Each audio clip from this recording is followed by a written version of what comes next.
The economy is a big, scary, and often strange thing.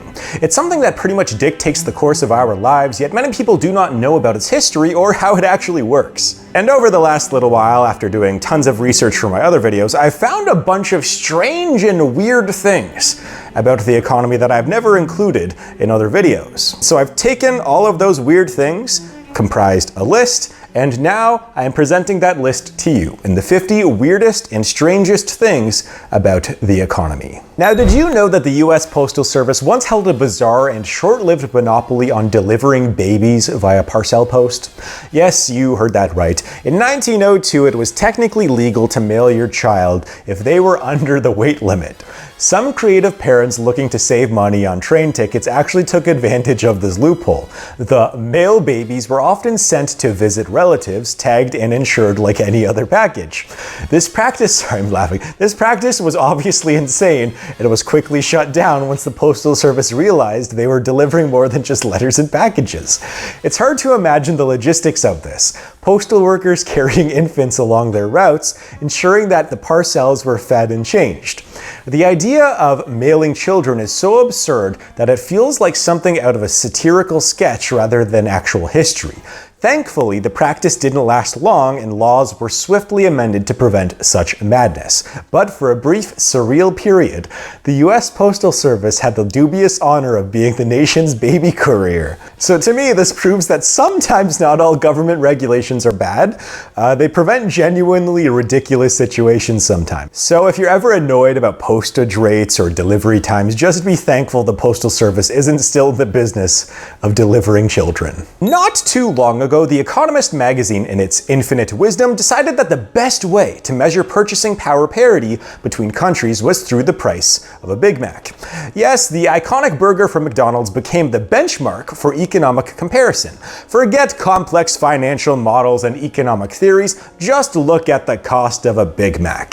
The Big Mac Index is both absurdly simple and strangely insightful, highlighting how much bang you get for your buck, or your euro, or your yen around the world. The idea is that a Big Mac costs different amounts in different countries, reflecting the relative value of currencies. For example, if a Big Mac is cheaper in one country than another, it suggests that the former's currency is undervalued, so it's an amusing yet surprisingly effective way to compare economies. Who knew that a fast food item could become a global economic indicator? Now, of course, the Big Mac Index isn't without its critics. Some argue it oversimplifies complex economic conditions, while others point out that not everyone bases their financial decisions on the price of a burger.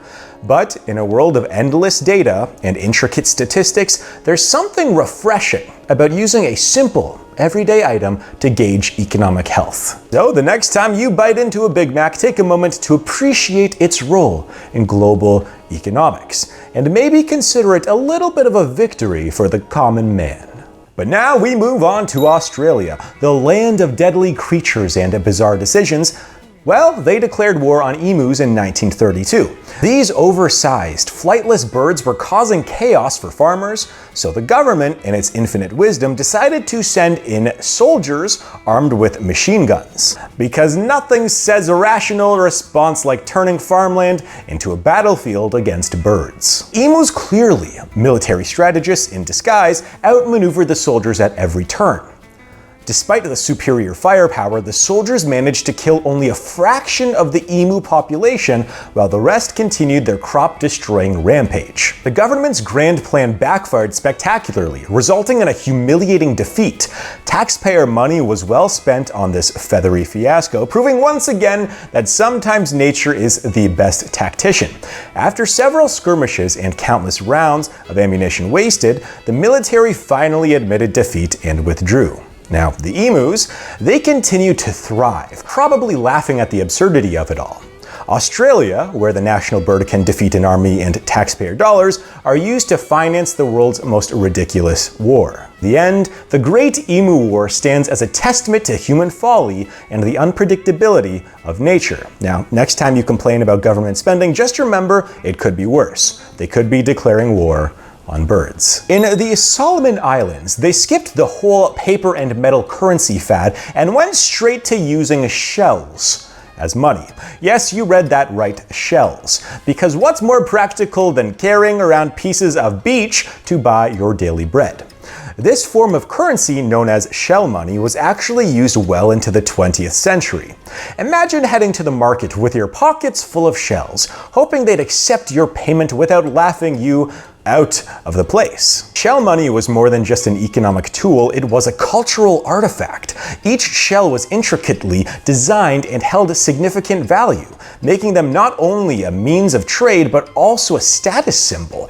Just picture it, the local rich guy strolling through town with a sack full of the finest shells, flaunting his wealth. Who needs a gold watch when you can have a necklace of priceless shells? But let's be honest, the practicality of shell money is questionable at best. Carrying around your life savings in a burlap sack filled with shells sounds like a surefire way to get robbed by a seagull.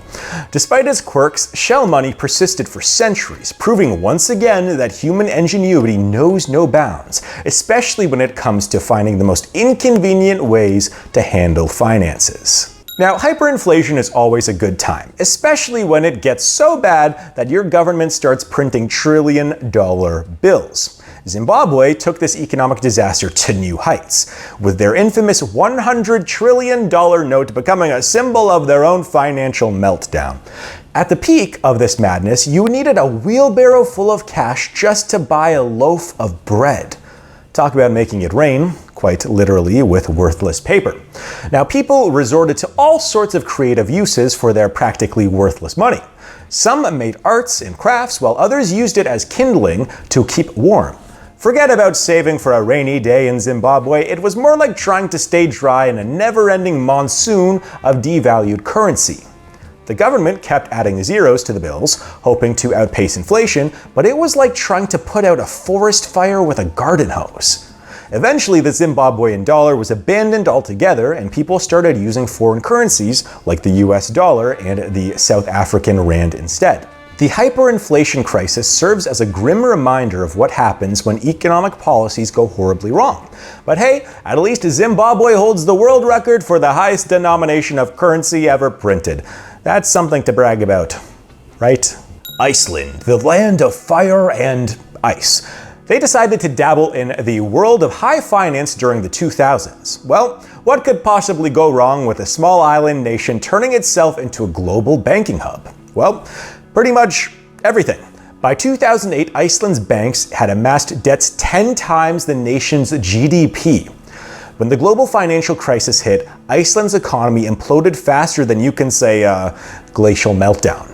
Now, the entire economy essentially went bankrupt, with its three major banks collapsing under the weight of their debts. Now, the government had to step in and nationalize them, leaving Icelandic taxpayers to pick up the tab. Savings were wiped out, unemployment soared, and the krona plummeted in value. Icelanders suddenly found themselves on the financial equivalent of the Titanic with no lifeboats in sight. But Iceland, being the resilient and resourceful nation it is, managed to pull through. They implemented strict austerity measures and capital controls, and eventually the economy began to recover. Still, the whole fiasco remains a stark reminder that even the most picturesque countries can become financial disaster zones. On the plus side, Iceland now serves as a cautionary tale for anyone thinking about turning their country into a giant hedge fund. Because there's no countries like that in the world today. Am I right? Now, I want you to imagine 24 stockbrokers huddled under a buttonwood tree on Wall Street, deciding to form what would become the New York Stock Exchange. It sounds like the start of a bad joke, but it's actually the humble beginning of one of the world's most powerful financial institutions. The Buttonwood Agreement of 1792 was a simple pact to trade with each other and set commissions, and it also laid the groundwork for modern-day stock trading. These early traders probably had no idea they were planting the seed for a future financial behemoth. Fast forward a couple of centuries, and the modest agreement under a tree has transformed into a multi-trillion-dollar marketplace. Today, the New York Stock Exchange is synonymous with capitalism, big business, and the occasional financial meltdown. All thanks to a bunch of guys in powdered wigs who decided a tree was as good of a place to make history as any place. Now, of course, The New York Stock Exchange has its own fancy building and electronic trading systems, but the legend of the Buttonwood tree lives on. It's a charming reminder that sometimes big things really do have small beginnings. So the next time you're stressing about your stock portfolio, just remember it all started under a tree with a bunch of guys who probably didn't realize they were creating a monster. Ah, yes, the Cod War, a series of confrontations between the UK and Iceland that were less about military might and more about fish. Yes, two nations went head-to-head over fishing rights in the North Atlantic, because what could be more worth risking international relations than cod? This war lasted from 1958 to 1976, with both sides deploying naval vessels to protect their own fishing fleets. The confrontations included ramming boats, cutting nets, and the occasional naval skirmish. Now imagine being a sailor in the Royal Navy expecting to defend your country against serious threats only to find yourself in a tug-of-war over fish. Now, the Cod War may sound absurd, but it had real economic implications. For Iceland, fishing was a vital part of the economy, while the British were determined to maintain their access to the rich fishing grounds. In the end, Iceland came out on top, expanding its exclusive economic zone and securing more control over its fishing waters. The UK eventually had to back down, and the Cod War quietly fizzled out. It's a peculiar chapter in history, reminding us that sometimes the most ridiculous disputes can have serious consequences. So the next time you enjoy fish and chips, give a nod to the bizarre maritime standoff that helped secure your meal. During the Yukon Gold Rush, everyone was chasing dreams of striking it rich, but what they found instead was a harsh, freezing reality where basic goods were sold at prices that would make modern-day inflation look tame. Welcome to Millionaire Camp, where eggs cost $1 each, which is roughly $30 today. That's right, a single egg cost more than a night out at a fancy restaurant. Miners who imagined to haul their fortune out of the frozen ground found themselves spending it all on essentials. Flour, sugar, and coffee were worth their weight in gold, quite literally.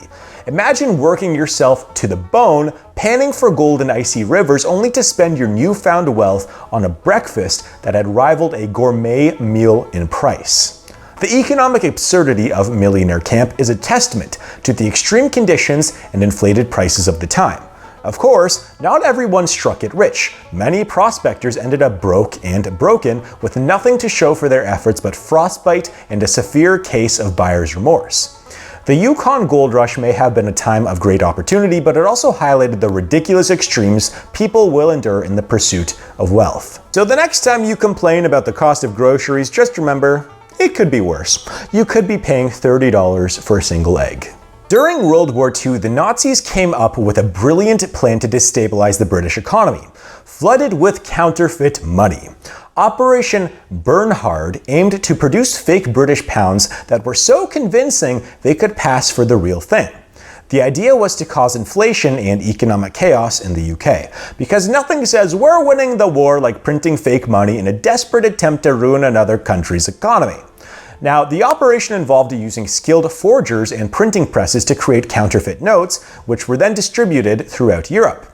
At its peak, the Operation Bernhard was producing millions of pounds in fake currency. The plan was to drop the counterfeit notes over Britain, but logistical issues in the war's progression meant that most of the money never made it to its intended target. Ironically, the counterfeit notes were so good that after the war, they became a hot commodity among collectors. What was once a tool of economic warfare turned into a quirky piece of history. Operation Bernhard serves as a reminder that sometimes even the most sinister plans can have unintended and somewhat amusing consequences. The Nazis may have failed to destroy the British economy, but they certainly succeeded in creating one of the strangest footnotes in financial history. Ah, the Dutch, always known for their pragmatism and sensible wooden shoes, well, they decided in the 17th century that tulips were worth more than gold. Why invest in something boring and stable like land or precious metals when you can sink your life savings into a flower bulb? These weren't just any flowers, they were tulips, the floral equivalent of modern-day cryptocurrency. People were literally trading their homes and life savings for a bulb, convinced they were making the investment of a lifetime. Now, of course, as with all great speculative bubbles, reality eventually set in. The price of tulips plummeted faster than a lead balloon, and suddenly everyone remembered that flowers, shockingly, don't last forever. When the bubble burst, financial ruin spread throughout the Netherlands like a bad case of hay fever. Entire families were bankrupted, left with nothing but a yard full of overpriced flowers that would soon wilt and die. But hey, at least they had some beautiful, albeit temporary, garden decorations to remind them of their folly. Imagine explaining to your descendants that the family estate was traded for a few colorful petals. It's a tale as old as time: greed, delusion, and the ultimate realization that maybe, just maybe, a house is a more stable investment than a flower. Bravo, Netherlands. Bravo. Canada, the land of maple syrup, hockey, and beaver pelts. Back in the day when the fur trade was booming, beaver pelts were used as currency, because why use gold or silver when you can trade in dead rodents? Now, this furry form of money was highly valued, and it wasn't uncommon for people to carry around bundles of beaver pelts to pay for goods and services. Imagine going to the store and bartering for groceries with a pile of pelts. How very, rustic. Now, the Hudson Bay Company, one of the oldest companies in the world, thrived on this furry economy. Traders and trappers ventured into the wilderness, risking life and limb to collect beaver pelts. Now, these weren't just any beavers. They had to be prime quality, of course. The pelts were then shipped back to Europe, where they were turned into fashionable hats. So in a way, beavers were responsible for keeping people warm and stylish. Eventually, the beaver population started to dwindle and the fur trade declined. But for a time, these industrious little animals were at the heart of Canada's economy. It's a quirky chapter in financial history that reminds us how resourceful and, let's be honest, a bit weird humans and Canadians can be when it comes to finding new ways to trade. Now, the next time you see a beaver, give a nod to its ancestors who once fueled Canada's economy. I salute you. During World War II, cigarettes became an unofficial currency among soldiers. Here in the trenches, facing unimaginable horrors, apparently the only thing that makes it all bearable is a good smoke. So, cigarettes were so valuable that they were traded for everything from food rations to favors. Forget about money. Nicotine was the real commodity. Soldiers would barter, trade, and even gamble with their precious smokes. Now, the US military included cigarettes in soldiers' rations, ensuring a steady supply for the troops. This wasn't just about keeping morale high, it was about creating a makeshift economy within the ranks. Cigarettes were portable, universally desired, and easy to trade. The perfect wartime currency. Some soldiers even managed to amass considerable wealth by stockpiling and trading cigarettes. Now, post-war, the cigarette economy faded as soldiers returned to civilian life, but for those who lived through it, the memories of trading smokes in the heat of battle remained. It's a stark reminder of how resourceful people can be in desperate times, and a bit ironic considering many of those same soldiers would later suffer from the long-term effects of their wartime currency. On the island of Yap in Micronesia, they took the concept of heavy currency to a whole new level. Instead of coins or bills, they used giant stone discs called ray as money. These stones, some of which were as large as 12 feet in diameter, were too cumbersome to move around. So, ownership was often transferred verbally, while the stone stayed put. Imagine buying a car with a rock that never leaves your yard. That's essentially how the ray worked. Now, the value of these stones was determined by their size, craftsmanship, and the story behind their creation. Some were transported from neighboring islands, a feat that added to their worth. The more perilous the journey, the more valuable the stone. This system worked surprisingly well, with everyone on the island understanding who owned which stone, even if it was miles away and immovable. Now, despite the impracticality, the ray stones were a respected form of currency for centuries. They symbolized wealth, social status, and trust within the community. Today, they serve as a fascinating example of how diverse and inventive human economies can be. So, the next time you complain about carrying loose change, just be glad that you're not lugging around a boulder to pay for your coffee. The 1980s in Brazil were a wild ride, economically speaking. The country's currency with Cruzeiro lost so much value that prices had to be adjusted multiple times per day. Imagine going to the store in the morning and seeing one price only to find it doubled by lunchtime. Inflation was so out of control that employees were hired specifically to reprice items continuously throughout the day. Talk about job security, as long as you had a knack for quick math. Shoppers adapted by spending their money as fast as possible, knowing that waiting even a few hours could drastically decrease their purchasing power. People would literally run to the stores on payday to buy anything and everything before prices shot up again. Saving money was a fool's errand in this economic madhouse. The constant repricing turned daily life into a frantic scramble to keep up with the ever-spiraling costs. Eventually, Brazil had to overhaul its entire monetary system. Multiple currencies came and went, each one failing to curb the runaway inflation. It took years of painful reforms to stabilize the economy. The Brazilian hyperinflation saga is a sobering reminder of what happens when economic policies go off the rails. But for those who lived through it, it also is a bizarre chapter of history where staying ahead of inflation was a daily sprint. Ahoy, matey! Pirates may have been ruthless criminals, but they had surprisingly democratic economic systems. Pirate crews operated under charters that outlined the distribution of plunder, compensation for injuries, and the election of the captains. Yes, the swashbuckling life was governed by a form of proto-democracy where leaders were elected and everyone got a fair share of the loot. Who knew that the original advocates for wealth distribution were the guys with eye patches and peg legs? Now, each crew member received a share of the plunder, with the captain and officers receiving a larger portion, but everyone got something.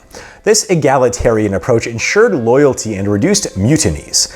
Pirates even had a form of insurance. If a crew member lost a limb in battle, they received compensation. It's like a workers' comp, but for sea thieves. And unlike the stuffy British Navy, pirates allowed their crews to vote on important decisions, from battle strategies to discipline matters. While their methods were undoubtedly criminal, pirates created a system that ensured everyone felt valued and fairly treated. This wasn't just about treasure, it was about creating a cohesive, motivated crew. So the next time someone complains about wealth inequality, just remind them that even pirates had figured it out. Avast ye, landlubbers, maybe the modern world could learn a thing or two from the old buccaneers. Back in ancient times, the Romans had a thing for salt. So much that they used it to pay their soldiers. The word salary came from salarium, the money given to Roman soldiers to buy salt. Forget about gold coins or precious gems, these guys got paid in seasoning. It was the ancient equivalent of a refrigerator. Salt was so important that it was considered a currency. Roman soldiers would receive a salarium as part of their wages, ensuring they had enough salt to survive and keep their food from spoiling. This salty compensation was a vital part of their economy, with entire trade routes and wars revolving around the control of salt sources. Imagine working your way up the ranks in the Roman army only to receive your big promotion in the form of extra salt. Now today, we take salt for granted, casually sprinkling it on our fries without second thought. But back in the day, it was worth more than its weight in gold, or rather in salt. So the next time you're adding a pinch of salt to your meal, just remember that ancient soldiers were once paid in this stuff. It's a reminder of how something so commonplace today was once a cornerstone of the economy. In the mid-1990s, nearly half of Albania's population invested in pyramid schemes, convinced they had found the fast track to wealth. Spoiler alert, they hadn't. These schemes promised outrageous returns, and people sold their homes, cars, and livestock to invest. When the pyramid inevitably collapsed in 1997, it took the entire country's economy down with it. Albania descended into chaos with riots and unrest, spreading as people realized they had been swindled. The government, which had turned a blind eye to the schemes for far too long, was powerless to stop the fallout. The entire financial system collapsed. Banks closed, and the country plunged into anarchy, like a national-scale lesson in the dangers of too-good-to-be-true investments. The collapse not only wiped out savings, but also sparked a full-blown civil crisis, with armed gangs taking control of entire regions. Now imagine losing your life savings overnight and then having to navigate through a society where law and order had completely broken down. The Albanian pyramid scheme fiasco is a textbook example of what happens when collective greed and governmental negligence intersect in the worst possible way. In the aftermath, Albania had to rebuild its economy from the ground up. The International Monetary Fund and other international bodies stepped in to help stabilize the situation, but the scars of the collapse lingered for years. And this is a reminder that if an investment opportunity sounds too good to be true, it probably is. So when you get pitched on your next investment with guaranteed high returns that you cannot turn down, just think of Albania in 1997 and run in the other direction. During World War II, the US government came up with a brilliant idea to fund the war effort. War bonds. These bonds were essentially IOUs from Uncle Sam, promising to pay back the investment with interest after the war. The government launched massive propaganda campaigns to encourage citizens to buy war bonds, appealing to their patriotism, because nothing says support the troops like loaning your hard-earned money to the government. Celebrities, cartoons, and posters were all enlisted to promote war bonds, making it seem like the most patriotic thing you could do. People were encouraged to dig deep into their savings, and schools even held war bond drives. The idea was to channel all that spare cash sitting around into something productive, like blowing up the enemy. It was a time when financing a global conflict was turned into a community effort, complete with catchy slogans and adorable mascots. While it might sound like a patriotic duty, war bonds were also a way to curb inflation by taking money out of circulation. The government promised to repay with interest, but the real benefit was keeping the economy stable during wartime. So the next time you think about buying a stock or a bond, just remember that there was a time buying a piece of paper with a cartoon Uncle Sam on it was considered a sound investment strategy. Some US prisons where cash is contraband and cigarettes are banned, mackerel packets have become the new currency. Yes, that's right. Mackerel is a shelf-stable, relatively valuable and easy to trade, making it the perfect medium of exchange in the prison economy. Who needs dollar bills when you can have a tin of mackerel? It's a smelly but practical solution to a cashless environment. Mackerel packets, affectionately known as Macs, are used to buy everything from toiletries to favors. They have relatively stable value compared to other prison commodities, making them a reliable form of currency. Some enterprising inmates have even set up elaborate trading networks exchanging Macs for goods and services within the prison walls. It's a fascinating microeconomy driven by necessity and ingenuity. Of course, the mackerel economy isn't without its challenges. Supply issues can cause inflation, and the fishy smell isn't exactly appealing. But for prisoners, Macs represent more than just food. They are a symbol of autonomy and resourcefulness. The mackerel currency is a quirky reminder that the mackerel currency is a way to show that people will always find a way to create an economy. And I mean, hey, at least us that are in the free world, at least we don't have to worry about our money spoiling. In the mysterious world of finance, there's a seemingly boring but incredibly telling indicator called the inverted yield curve.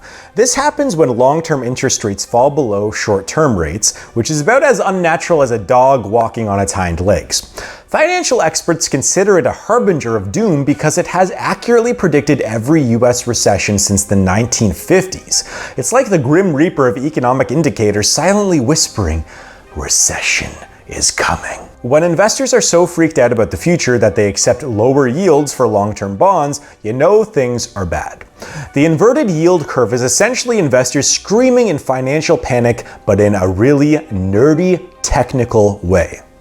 Economists and analysts watch it like hawks, knowing that once it flips, a recession is likely on the horizon. It's kind of an economic doomsday clock ticking away in the background while everyone else is blissfully unaware. Now, despite its ominous nature, the inverted yield curve is fascinating in its reliability. It's like the universe's way of saying, here's your warning, ignore it at your peril. So everyone out there, whenever you hear some financial news about inverted yield curves, you might want to start tightening your budget and preparing for the worst, because if history has taught us anything, it's that this curve does not lie. In 2005, a Canadian blogger named Kyle McDonald decided to see if he could trade a red paperclip for something bigger and better, eventually ending up with a house. Spoiler alert, he succeeded, actually. What started as a quirky experiment in bartering turned into a global sensation. McDonald made a series of trades starting with this paperclip, moving to a pen, then a doorknob, and so on, until he finally traded for a house in Kipling, Saskatchewan. Yes, a house from a paperclip. Each trade bought him something slightly more valuable, proving that you don't just need money to make significant gains, just a lot of patience and a flair for the negotiation. Along the way, he traded with all sorts of people, from regular folks to celebrities, turning the whole process into a media circus.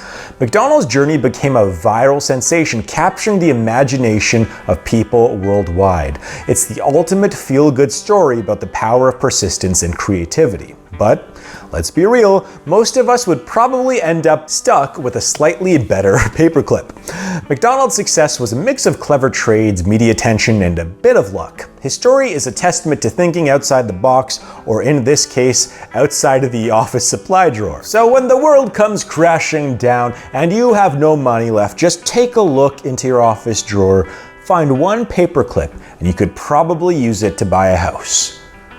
Probably. Franklin D. Roosevelt's New Deal created so many agencies that people referred to them collectively as alphabet soup. The New Deal, launched in response to the Great Depression, brought about a slew of acronyms like the WPA, meaning Workers' Progress Administration, the CCC, the Civilian Conservation Corps, and the TVA, just like in the Marvel movies, the Tennessee Valley Authority. I'm sure they're not evil.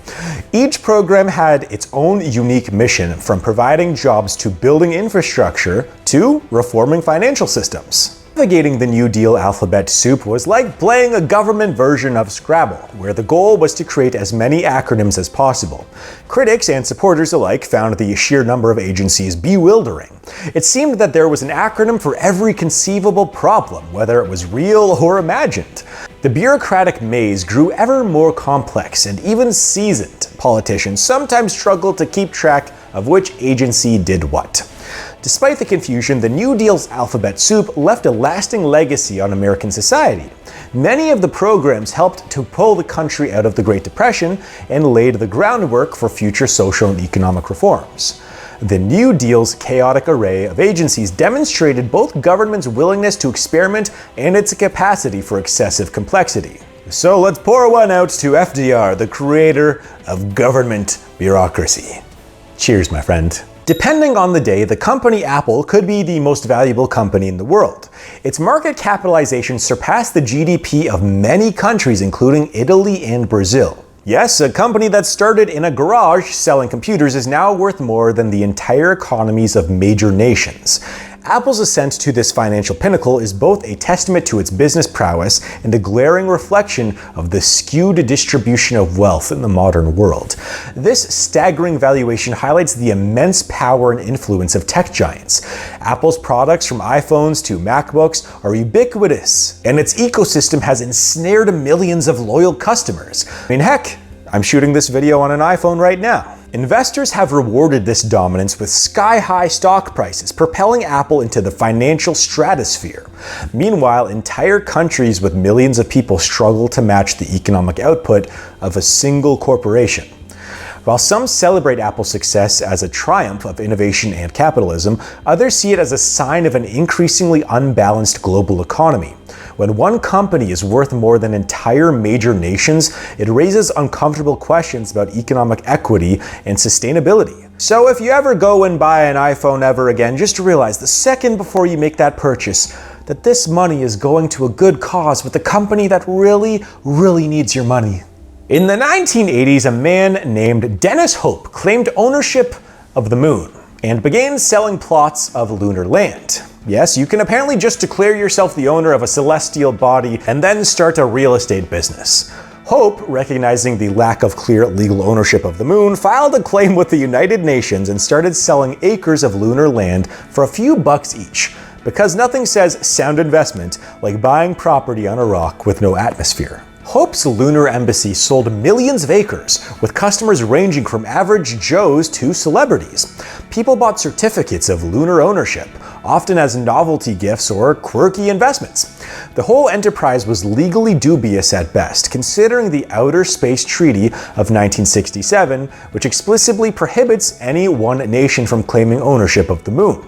But Who needs international law when you can have a piece of moon real estate hanging on your wall? Despite the obvious absurdity, Hope's business boomed, and he made a tidy profit selling something he didn't even legally own. It's a bizarre chapter in the annals of speculative investment and a testament to human gullibility. So when we all look up at that beautiful full moon in the sky, I want you to remember that you could have bought real estate on that beautiful celestial object from a guy who declared himself the owner and didn't own it. In some parts of the world, central banks have implemented negative interest rates, effectively charging customers to hold their money. You heard that right. Instead of earning interest on your savings, you actually pay the bank to keep your money safe. This topsy-turvy policy is designed to stimulate economic activity by encouraging spending and investment, because nothing helps motivate people to splurge like the thought of losing money by saving it.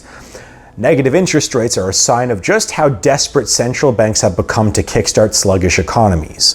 The logic is that if saving money costs you money, you'll be more likely to spend it or invest in higher yield ventures. It's like a bit of being charged a fee for hoarding your Halloween candy instead of eating it all at once. While this might make sense in the strange world of high finance, for everyday savers, it's a hard pill to swallow. Critics argue that negative interest rates punish responsible savers and can lead to unintended consequences like speculative bubbles and riskier assets. Meanwhile, proponents claim it's a necessary evil to avoid deflation and economic stagnation. Either way, it's a peculiar twist in the ever-evolving saga of monetary policy. And if you're my age, you might remember growing up when you were a kid, if you had any money in a checking account or a savings account, the interest rates were like between 3 and 8%. They were pretty good. But now, well, we're reaching that point where maybe you have to start paying the bank to store your money with the bank. So I'm sure everything's fine. The Weimar Republic in Germany experienced hyperinflation so severe that prices doubled every few days. By the end of 1923, people were carrying wheelbarrows full of cash just to buy loaves of bread. This might sound familiar. It sounds like a cartoonish exaggeration, but it was the harsh reality for millions of Germans. Money lost its value faster than it could be printed, and citizens watched in horror as their life savings became worthless. People resorted to desperate measures to cope with the economic chaos. Bartering became commonplace, with people trading goods and services instead of relying on a nearly worthless currency. Salaries were paid multiple times per day to keep up with spiraling prices, and shoppers raced to spend their wages before they lost more value. It was an economic nightmare that seemed to have no end in sight. The hyperinflation crisis eventually contributed to the political and social instability that paved the way for the rise of the Nazi Party. The Weimar Republic's experience serves as a cautionary tale of what can happen when monetary policy goes disastrously wrong. And it's a reminder that economic mismanagement can have far-reaching and catastrophic consequences. And so that leaves us complaining about our 4 to 8% inflation.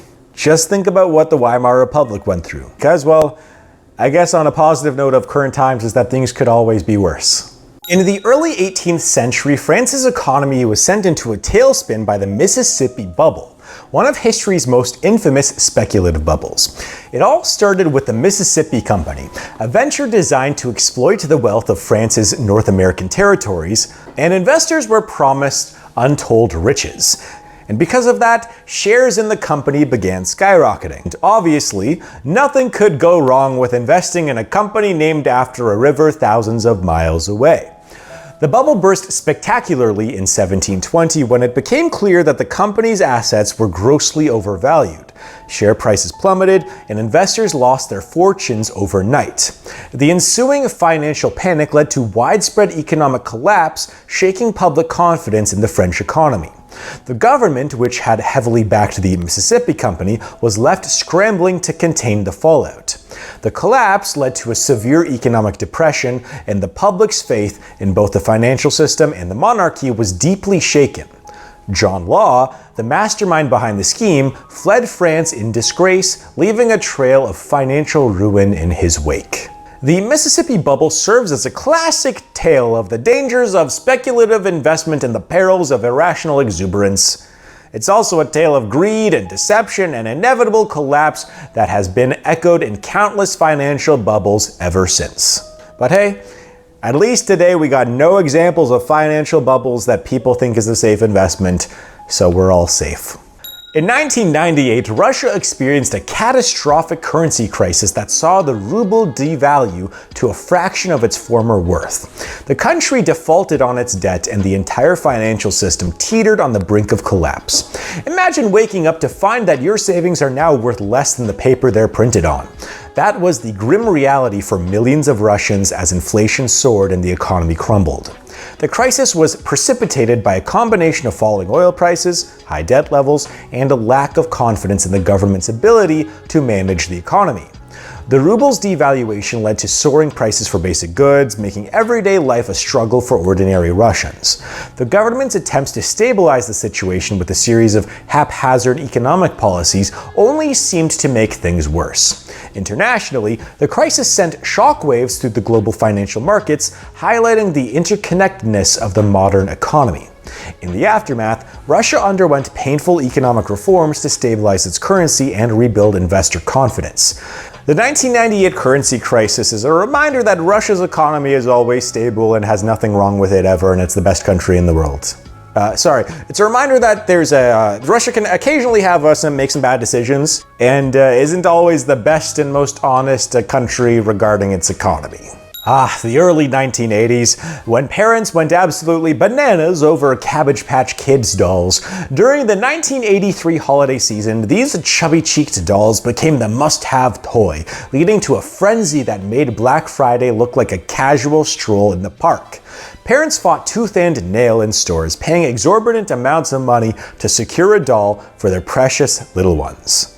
Because nothing says festive spirit like elbowing another parent in the face for a piece of plastic. Now, the craze reached such heights that some parents resorted to paying up to 10 times the retail price on the black market. Scalpers made a killing, and news reports of violent altercations in toy stores became disturbingly common.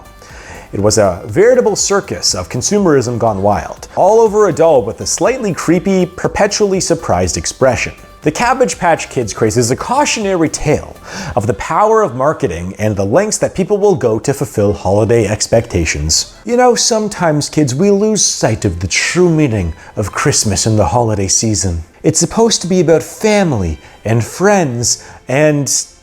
Nah, it's pretty much about consumerism and buying stuff. But hey, I guess you do get to see your family as long as they're not getting elbowed in the mall by other parents. Most modern economies operate on fiat money, which is a currency that has no intrinsic value and is backed only by the government's decree. Yes, our entire financial system is based on a collective agreement that pieces of paper and numbers on a screen are worth something. Gone are the days when money was backed by physical commodities like gold or silver. Now it's all about trust in the government and financial institutions, and don't worry, they've never led us astray ever. Fiat money works as long as everyone believes it has value. It's like a bit of a massive ongoing magic trick where everyone agrees to play along. The system is surprisingly resilient, but when confidence falters, things can go south pretty quickly. Just look at Zimbabwe or Venezuela or some of the previous examples where hyperinflation rendered their fiat currencies nearly worthless. Despite its potential pitfalls, fiat money has enabled modern economies to grow and thrive in ways that commodity-based currencies never could. It allows for greater flexibility in monetary policy and economic management. So, I guess for now we can kind of enjoy that our money is worth more than the paper that it's printed on, but with the way things are going, maybe we'll all be Zimbabwe in a few years. Who knows? In some African tribes, wealth isn't measured in dollars or euros, but in cattle. Yes, cows, these majestic mooing creatures, are the ultimate status symbol and medium of exchange still today in some parts of the world. Need to settle a dispute? Pay with cows. Looking to get married? Better have a sizable herd for the bride's price. Cattle serve as both a store of value and a means of social standing. Owning a large herd is a sign of prosperity, power, and influence within certain communities. The more cows you have, the higher your social status. This bovine-based economy might seem quaint to outsiders, but it's a vital part of the social fabric for many tribes. Cows are just not livestock, they are integral to cultural and economic life of the community. Of course, there are practical challenges like the need for vast grazing land and the ever-present threat of cattle rustling. But for these communities, the benefits outweigh the inconveniences. It's a fascinating reminder that money and wealth can take many forms, and what matters most is the value that a society collectively assigns to them. And you know what? I dream of a utopia one day when we no longer go to the bank to deposit cash, but we deposit our cows at the bank. That's what we need, people. In the 19th century, human teeth were used as a currency by some dentists and dental suppliers. Yes, actual teeth. The value of a good set of chompers was so high that people would pull teeth from the dead to sell to dentists. It sounds like a horror story, but it was a grim reality in an age when dental prosthetics were in high demand, and ivory or porcelain replacements were not yet common. Excuse me. Battlefields, particularly those from the Napoleonic Wars, were prime harvesting grounds. Waterloo teeth became a macabre but a lucrative trade, with soldiers' teeth finding new life in the mouths of affluent Europeans. Dentists would clean, shape, and fit these second-hand teeth into dentures for their well-to-do patients, who likely had no idea about the origins of their new smile. This ghoulish trade eventually declined with advances in dental materials and techniques, but for a time, teeth were as good as gold. It's a bizarre chapter in the medical and economic history that highlights the lengths that people will go to for profit and to have a good set of teeth. I can just picture the dental ads back then.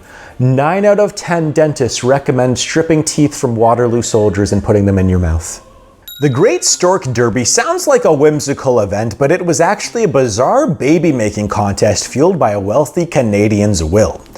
Charles Vance Millar, a Toronto lawyer, left behind a will that promised a portion of his estate to the woman who had the most children in the decade following his death. This kicked off a frantic baby boom in Toronto as families competed for the ultimate prize, which was a significant chunk of Millar's fortune.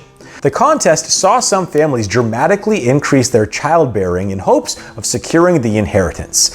It wasn't just a few children here and there. These families were having upwards of 10 or 12 kids, turning their homes into chaotic nurseries.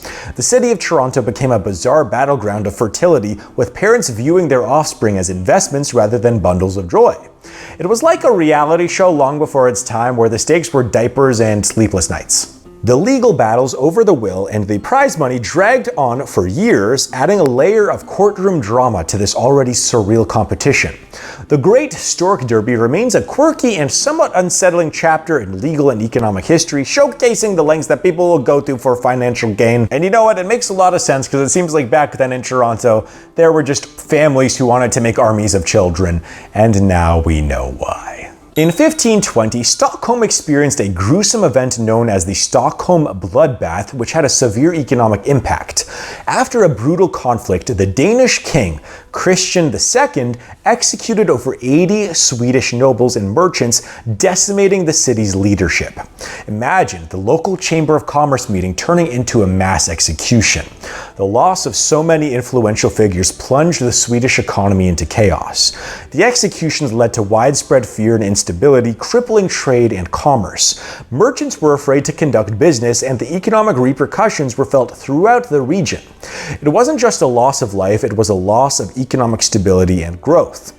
The bloodbath underscored the fragility of medieval economies and how political strife could devastate entire regions. In the aftermath, Sweden eventually rallied, and the event became a catalyst for its independence movement. However, the economic damage took years to repair. So the next time you go to Denmark or Sweden or any of the Scandinavian countries and you see all of these people who are supposed to be tall and beautiful and nice, just remember, at one point in time, they were kind of psychopaths.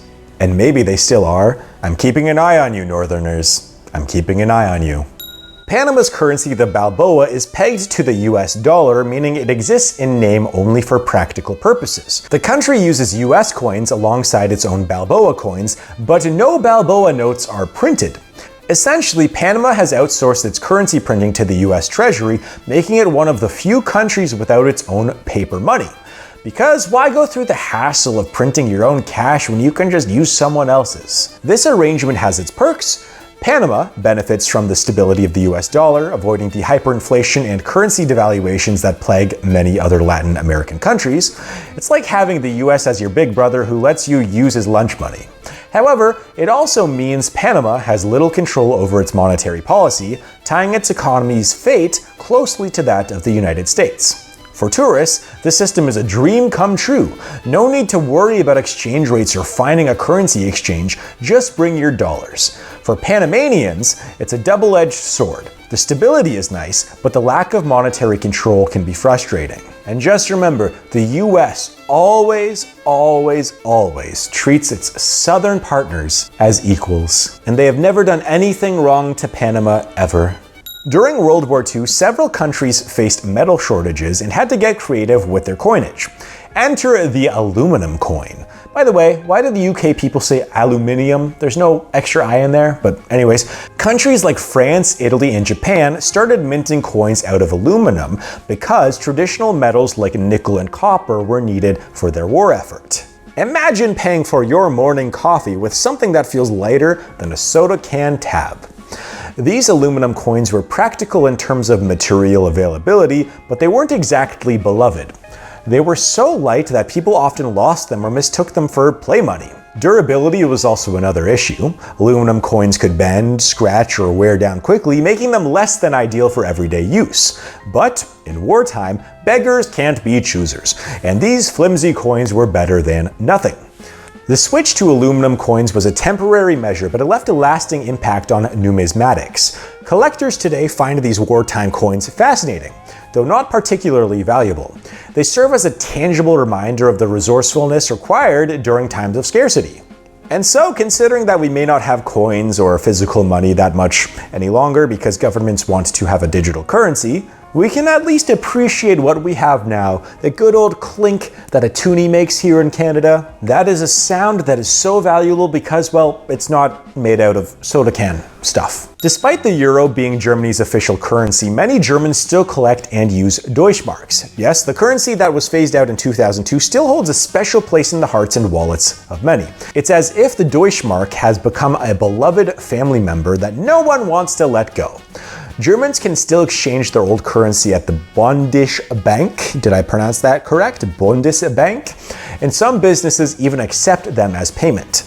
The Deutschmark symbolizes Germany's post-war economic miracle, a period of rapid recovery and growth. It's no wonder that there's a nostalgic attachment to the currency.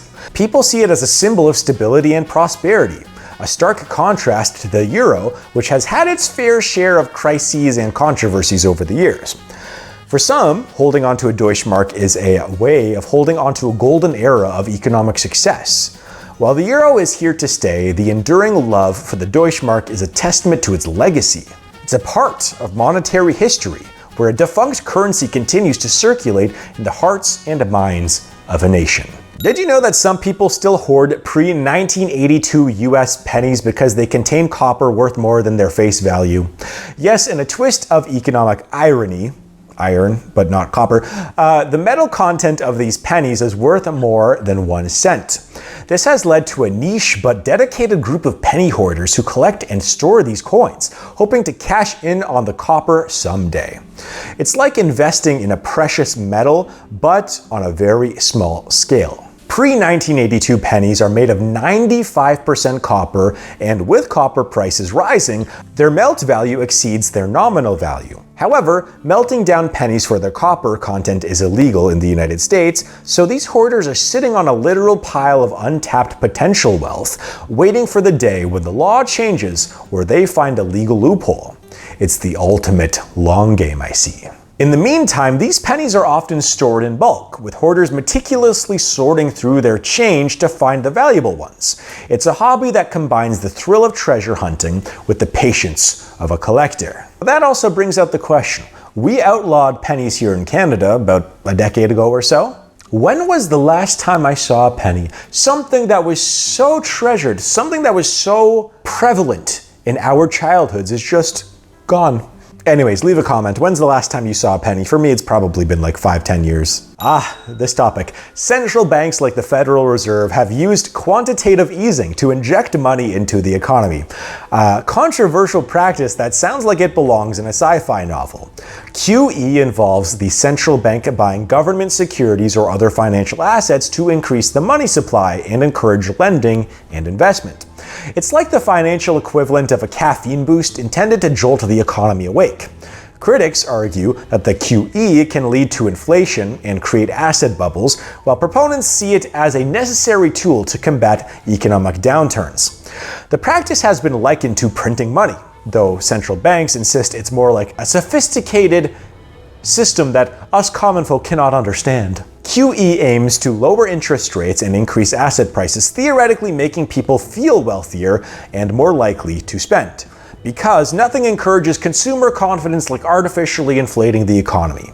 Now, the long-term effects of QE are still debated, with some fearing it creates a dependency on monetary intervention. Others see it as a vital tool in the central bank's arsenal.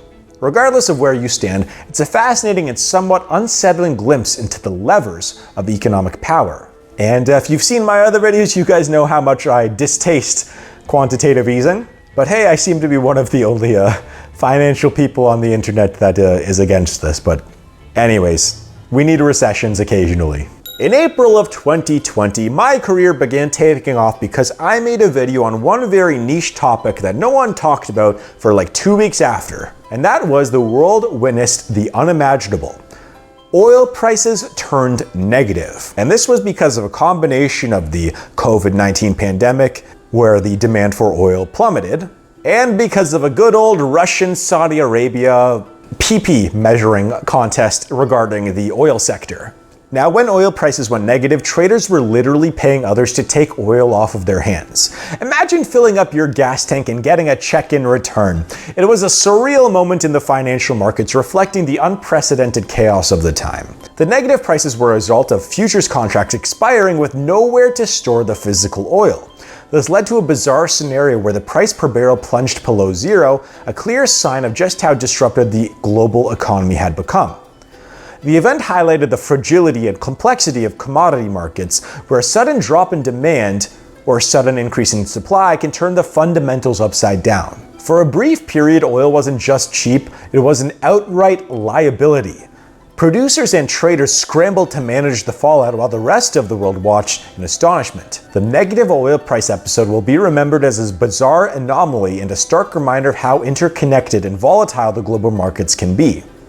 But oh, how I dream of those 6 months where oil prices were 68 cents a liter here, and now they've pretty much increased by like 2 to 3 times what they were back then. But oh, those months, that was the golden era. But anyways, I hope that you enjoyed these facts for now. If you liked this video, please leave a like. It does mean a lot to me. This was actually a lot of fun making this. I hope that this video does okay so that I can make more videos like this. But for now, thank you so much for watching. Hit that subscribe button, hit that documentaries playlist if you want to see more videos that are pretty good that I put effort into. And again, it would just mean so much to me if you could just share this, or if you find this interesting, just share it with a friend or a family member who you might think would find this interesting. That would mean a lot to me. It helps me out make more videos like this. So for now, cheers. I'll see you guys in my next video in just a few seconds. So click on that. I'll see you there.